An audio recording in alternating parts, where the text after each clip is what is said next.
Hey, what's going on, everybody? This is Tyrone back with Tech Life. And here I have a great article for you guys from Light Reading. I'll leave a link to it in the description so you guys could check it out. So, one of Verizon's strengths has always been the network. But how did they essentially achieve network excellence during LTE when Verizon had the least amount of spectrum per customer? They did it with small cells. So as Crown Castle is set to accelerate small cell pace in 2024, Verizon, they're going to be a part of some of those small cells, but not a lot of them. And let me explain why. So Verizon had to start, like, as the LTE usage became greater, early on, Verizon had to lead in the LTE. It was coverage, it was low band, and then they added XLTE. But as usage started exploding, Verizon really didn't have any more spectrum to really tap into. So they had to densify. They had to go crazy on densification. And a lot of that densification they did in the urban core, they did it with small cells. I remember getting a link to an email a few years back, like 2016, 17 timeframe, and it had data on there of thousands of small cells that they were deploying in Chicago. Thousands. Like, I'm talking like 50, 60, 70,000 small cells that they were going to start deploying in the greater area of Chicago. So I know even before this acceleration plan from Crown Castle, Verizon has already been deploying a boatload of small cells throughout the years. And even more so when they started deploying the millimeter wave deployment, they deployed even more small cells.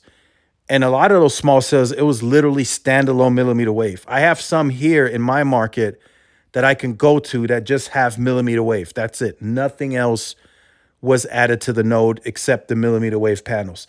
Now they can go back at a later date and maybe add C-band or add other frequencies. But for now, those nodes, they just have millimeter wave added to them. So that's been one of Verizon's strengths. It's been their small cell deployments, and they're well ahead of the competition. AT&T scrapped their plans in 2014-15 for a C-RAN deployment of a pretty big scale, and T-Mobile really never went that route. They have some small cells in the network today. I think it's like 24,000, but that's relatively small if you compare that to Verizon. Verizon, their small cell count, if I had to put a number on it, it's probably well over 100,000 total small cells throughout the country, and that's the entire country. If I had to put a number on it, they've been deploying a lot of small cells since the very early LTE days, and they will continue to do so. But I don't think they'll be a part of this accelerated pace. Recently, there was an interview where Joe Russo said they would deploy a few thousand millimeter wave nodes as the years go on. There are other carriers that are ramping up. AT&T is ramping up. I know that for sure on the C-RAN. That's a centralized RAN small cell. T-Mobile as well, right? T-Mobile has a merger plan funded per the 2021 analyst guidance that they're going to deploy 50,000 small cells.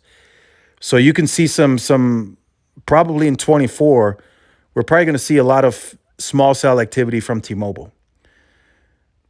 And I'll probably make a separate video on that because that's something that I think people are underestimating. T-Mobile and their ability to deploy small cells according to the plan, right? Beyond that, I don't see much more activity from them, like going into neighborhoods with millimeter wave, because they're leasing fiber. But we'll talk about that in that video. But for now, Verizon is well ahead on the small cell game. Internally as well, they have seasoned engineers, lots of experience there. So if I had to put the carriers in terms of experience and how well they're deploying them, I'd have to put Verizon at number one, AT&T at two, and T-Mobile at three, because T-Mobile really doesn't have a lot of experience in the small cell department. But we'll see what happens. We'll see how T-Mobile's growth translates over to the small cells and having to, just keep the network functional for all of its users. So make sure you guys stay tuned for more. Like, share, subscribe, follow my social media outlets. This is Tyrone with Tech Life. See y'all in the next one. Peace.